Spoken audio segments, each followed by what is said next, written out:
Ya, kita kembali bersama dan sekarang kita dalam segmen wawancara, segmen Cyber Security Brunei dan mana kita akan membincangkan mengenai tajuk ketagihan melayari internet dan bersama kita seorang narasumber penyampai maafkan saya, tetamu yang kita undangan untuk hari ini ya, iaitu Dayang Siti Nur Izzawana binti Ayub. Ya, Assalamualaikum Puan. Waalaikumsalam warahmatullahi wabarakatuh. Ya, Alhamdulillah. Apa khabar Selamat Puan? datang. Baik, baik. Alhamdulillah. Ya. Ya. Baik, sebagai mukadimahnya Puan ya, jadi segera kita untuk tanpa melengahkan waktu, mungkin kita terus saja ingin menanyakan ataupun ingin mendapatkan penjelasan, dapatkah Puan menjelaskan ataupun menerangkan lebih lanjut mengenai dengan topik kita yang akan kita ikuti pada saat ini, silakan. Okay. Bismillahirrahmanirrahim. Assalamualaikum warahmatullahi wabarakatuh. Selamat pagi kepada Tuan dan Puan dan juga para penonton di rumah. Pada pagi ini, pertama sekali pihak Cyber Security Brunei ingin mengucapkan terima kasih atas undangannya pagiannya dan juga membagi peluang kepada kami untuk membagi apa namanya itu Berkongsi mungkin. Berkongsi mengenai ancaman-ancaman cyber pada masa ni ya. Jadi topik kita ni pada hari ini mengenai ketagihan dalam ketagihan melayari internet. Ya. Jadi saya akan mengongsikan mengenai jenis-jenisnya. Ada banyak bermacam jenis. Ya. Ada dan juga tanda-tanda ketagihan kepada internet dan juga langkah-langkah pencegahan. Baik. Baiklah Puan. Ya. Jadi boleh Puan terangkan ya dengan lebih lanjut lagi mengenai dengan ketagihan melayari internet ini. Okey. Definisinya ketagihan melayari internet iaitu juga dikenali sebagai online addiction. Ini mengikut rujukan daripada National Center for Biotechnology Information. Saya bacakan sedikitlah. Ya, silakan Pak. Ketagihan melayari internet dicirikan oleh keasyikan, desakan atau tingkah laku yang berlebihan atau kurang terkawal mengenai penggunaan komputer dan akses internet yang membawa kepada gangguan atau kesusahan. Erti kata lain, kalau orang itu tidak berinternet, resah tu jadinya. Dan juga penggunaan internetnya tidak terkawal lagi. Jadi itu definitionnya. Jadi merasakan macam dah lengkap dalam kehidupannya ya. Ada sesuatu yang hilang ya. Baik, teruskan. Baiklah. Jadi ketagihan melayari internet ini ataupun online addiction sebenarnya ada bermacam-macam jenis. Pertama sekali ini boleh kami boleh terasalah media sosial. Ketagihan kepada media sosial. Jadi kalau orang itu ketagihan kepada media sosial, ia akan macam kalau ia bangun tidur terus ia buka Instagram. Ada juga satu ini namanya influencer syndrome. Jadi influencer syndrome ini seperti yang mempost gambar tidak banyak like. Resah dia anda tiba tidur. Ya, itu ada juga. Jadi gundah gulana hatinya. Macam kenapa anda kena like kan anda lawa kali gambaran ni. Jadi delete-nya, postnya lagi sekali. Itu ketagihan media sosial Sepertinya memerlukan perhatian. Kata orang memerlukan online validation. Mesti kena komen, mesti kena like. Cuma tu. Itu salah satu ketagihannya. Ya. Yang kedua, mencari maklumat secara kompulsif. Mencari maklumat secara kompulsif ini ia akan merasa sikit-sikit apa-apa hal di Google-nya. Mencari resepi di Google-nya. Mencari information mesti di Google. So itu mencari maklumat secara kompulsif. Seterusnya permainan dalam talian iaitu online gaming. Ini popular di kalangan remaja lah. Selalu main games macam seperti Among Us, Roblox. Betul. Mesti chatting semua kawannya, mesti main game semua kawannya. Itu online gaming. Dan juga seterusnya perjudian dalam talian. Kan ada orang online gambling addiction namanya. Perjudian suka berjudi online. Seterusnya ini membeli belah dalam talian. Dia suka shopping, add to cart saja. Bali. Macam tu. Itu salah satu ketagihan. Seterusnya iaitu cyber sex. Contohnya pornografi. Dan last sekali hubungan dalam talian. Jadi orang macam jenis macam ni, ia suka memakai aplikasi mencari jodoh seperti Tinder. Dia mencari hubungan saja dalam talian. Kalau sama orang depan-depan dia tak pandai bercakap tu. Tidak dapat sosial ya. Oh, ada je macam tu. Ada. Ya. Jadi Puan ya, antara macam jenis-jenis ketagihan melayari internet seperti yang Puan kongsikan tadi adalah yang mana apa-apa mencari maklumat secara kompulsif. Kan tadi menggunakan internet ini sebagai satu keperluan. Ya. Tetapi macam mana ini dikirakan secara kompulsif atau? Kalau sekiranya for example kalau kita ni membuat kerja depan komputer tu, instead of membuat kerja, menggoogle terpulang ya barang yang lain. Ini orang terpesong, distracted. Google dicarinya terpulang barang yang lain. Yang melayari terlampau mendalam atau mendalam terpulang jadinya. Padahal topiknya simple tapi makin macam boleh sudah jadi profesor. Satu caranya meresearch kan.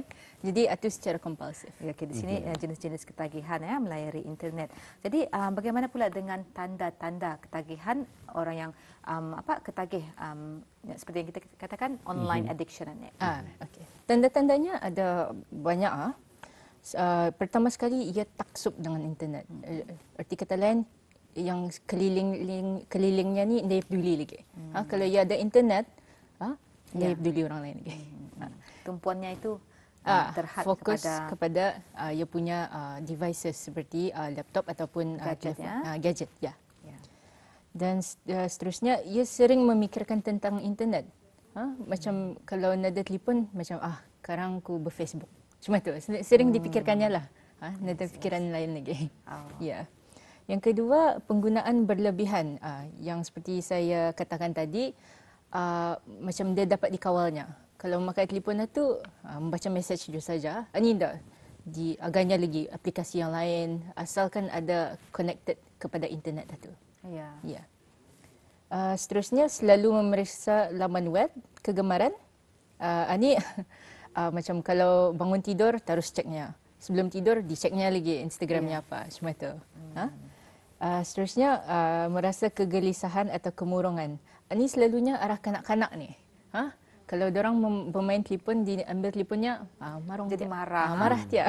Ataupun menjadi tantrum. Yes, mengusut. Mengusut. Seterusnya, masalah akademik ataupun penurunan nilai prestasi. Pasal ia selalu arah internet ni, dia peduli prestasinya yang lain. Utamanya ya untuk anak-anak masih di sekolah ya. Masih sekolah. Terlampau banyak meluangkan masa menggunakan gadget ini, jadinya tumpuan untuk mata pelajaran tu kurang. Kurang, ya. Seterusnya, ia tidak berminat dengan aktiviti hiburan yang lain. Ia suka gadgetnya saja. Pengasingan diri dari rakan sebaya. Kalau internet ni masih pula yang berkawan tapi melalui secara online.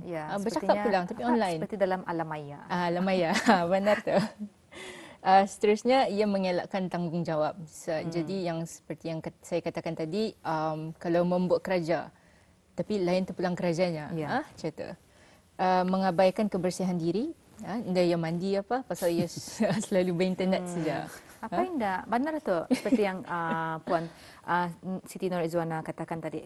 Pasal mereka terlalu menumpukan perhatian pada mungkin permainan online ya. Kadang katanya kalau aku temisan ni, ia streaming kan barang-barang online gaming ni. Ya kalau aku temisnya, aku sempat ikut tu turnamen ni. Benar tu. Ini lepas jadi marah. Baik je nak mandi. Ya tak, ya benar tu. Ya tak, macam kalau main game mesti jam dulu game ni baru boleh buat kerja lain. Cuma itu mengabaikan tanggungjawabnya untuk diri sendiri. Dan last sekali perubahan ketara dalam makan ataupun tidur. Sama je tu. Macam you mau mandi, you mau habiskan dulu arah internet tu baru saya dapat makan ataupun tidur. Dapat mempengaruhi je tu. Akan jadual makannya bila waktunya untuk berehat ya. Jadi itu tanda-tanda apabila seseorang itu sudah penyerang ketagih dalam talian ini ya. Dan Puan, kita ingin mengetahui apakah mungkin ada langkah-langkah pencegahan ketagihan dalam talian ini? Ada beberapa langkah-langkah pencegahan. Pertama sekali, ini kita ni sendirilah. Kita ni sendiri mesti pantau atau hadkan masa yang kami habiskan di dalam talian. Okey. Jadi macam setiap hari kami mesti limitkan lah. Macam kalau sejam saja kami online. Macam tu. Jangan lebih-lebih lagi. Yang kedua, kita ni harus melibatkan diri dalam aktiviti sihat, iaitu seperti bersenam, bersosial ataupun membaca. Membaca ni kalau boleh membaca buku yang fizikal lah, bukan membaca buku dari komputer lah macam tu. Seterusnya, kita ni harus cari cara yang lebih sihat untuk menguruskan tekanan. Kata orang, arti kata lain, kalau bahasa English lah, hanya orang meditation. Meditation ni macam kalau kita ni punya culture seperti berzikir macam tu. Betul. Ini seperti ini beryoga ataupun melakukan teknik pernafasan dalam. Bernafas ya macam deep breathingnya orang. Macam tu. Seterusnya kalau rasanya macam ketagihan itu macam makin kuat sudah, kita ni harus mendapatkan sokongan daripada rakan, keluarga ataupun ahli terapi. Untuk membuat Auda bertanggungjawab tentang penggunaan internet yang sihat. Dan last sekali, jika perlu, ni kalau macam makin teruk lah sudah, dapatkan rawatan profesional di hospital. Jadi kita ingin mengetahui juga sedikit tambahan ya. Kalau yang terkena macam tanda-tanda ni ataupun sudah yang terbiasa dengan tabiat ini, tergolong daripada kanak-kanak puan. Macam mana tu untuk ketani? Salah satunya sebenarnya mengikut World Health Organization WHO, kan diorang ada list of penyakit. Jadi salah satu penyakit yang baru diorang masukkan masa tahun 2018 kali itu adalah gaming disorder. Gaming disorder. Jadi kalau orang itu ketagihan sudah, gaming disorder ni boleh sudah dibawa ke hospital. Especially kanak-kanak, kalau macam rasanya belum tahap bawa ke hospital, kita ni boleh refer ke sekolah dorang. Pasal arah sekolah dorang mungkin ada guru kaunseling, kan? Jadi boleh di-refer arah guru-guru kaunseling. Seperti yang Is katakan tadi, kebanyakannya mungkin kanak-kanak ya. Dan untuk kanak-kanak mungkin ibu bapa dan juga para penjaga yang boleh mengambil langkah-langkah pencegahan ini. Tapi bagaimana pula ya macam dengan para belia? Kiranya remaja ketani. Kadang kalau kan dibawa kaunseling, mungkin dia mau. Ataupun mungkin dia dia setuju dengan mengelak ya, because dia terlampau ketagih sudah kan. Apa yang patut ibu bapa ataupun para penjaga, siapa yang dapat hubungi kah? Jadi kalau para remaja, lebih bisa kita ni bercakap sama orang sebenarnya. Bercakap. Sebagai ibu bapa, mereka patut bercakap dengan anak orang untuk memantau kan. Dan juga kalau untuk another level lagi, kita ni menggunakan kontrol mereka dari router. Router tu kami kontrol pukul 9 tutup je macam tu. Wifi macam tu. Kalau boleh dikontrol dari segi macam itulah juga. Kerana ada seperti yang pernah saya baca ya, artikel-artikel ataupun cerita yang benar ya. Kadang kanak-kanak ni, anak-anak terpulang yang mengontrol para ibu bapanya, because diorang terlampau ketagih sudah. Ya. Jadi seperti yang Puan nasihatkan tadi, mungkin itu adalah antara langkah-langkah pencegahan yang ibu bapa boleh lakukan dan juga para penjaga boleh lakukan. Tutup wifi. Tutup wifi. Kalau ada wifi, dia je dapatkan internet tu. Betul. Jadi pencegahan sudah kita ketahui. Jadi bagaimana untuk orang ramai dapat menghubungi pihak Puan sendiri untuk mendapatkan bantuan ini, macam mana tu? Jadi orang ramai boleh kalau ada masalah mengenai macam mana ni, boleh email kepada reporting@bruset.org.bn ataupun boleh telefon hotline kami, iaitu 24 jam ya. 24 jam. 245 8001. Okey. Ataupun WhatsApp boleh juga, sekiranya ada screenshot kan di-share ke talian 71707666. Dan juga kalau ingin mengetahui lebih lanjut mengenai Cyber Security Brunei, boleh melayari laman website www.csb.gov.bn. Dan juga kami ada website mengenai keselamatan cyber, iaitu secureverifyconnect.info. Ya. Jadi di sana arah secureverifyconnect.info ada macam-macam nasihat dan juga boleh mendownload segala poster apa ya di sana. Menarik sekali ya perkongsian untuk hari ini dan juga perbincangan kita ni ya mengenai ketagihan melayari internet. Dan sini saya merasakan internet ini menjadi satu pilihan untuk kita ni. Adakah kita ni akan menggunakannya dengan baik, dengan berhemah, ataupun kita akan tidak bertanggungjawab dalam menggunakan internet dengan sebaiknya. Dan apa yang paling penting seperti yang kita katakan tadi adalah seperti satu kontrol Kita ni sendiri mengontrol. Tadi sendiri yang membuat pilihan, tadi sendiri yang mengontrol ya.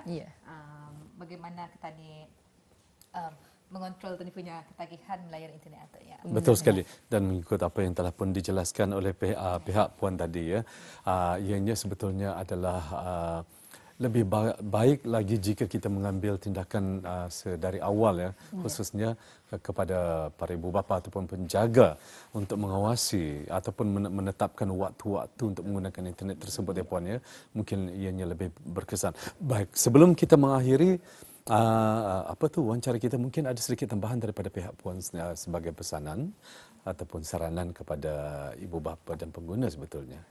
Saranan kami adalah kalau boleh mengenai ketagihan melayari internet ini, lebih baik ibu bapa pantau penggunaan kanak-kanak.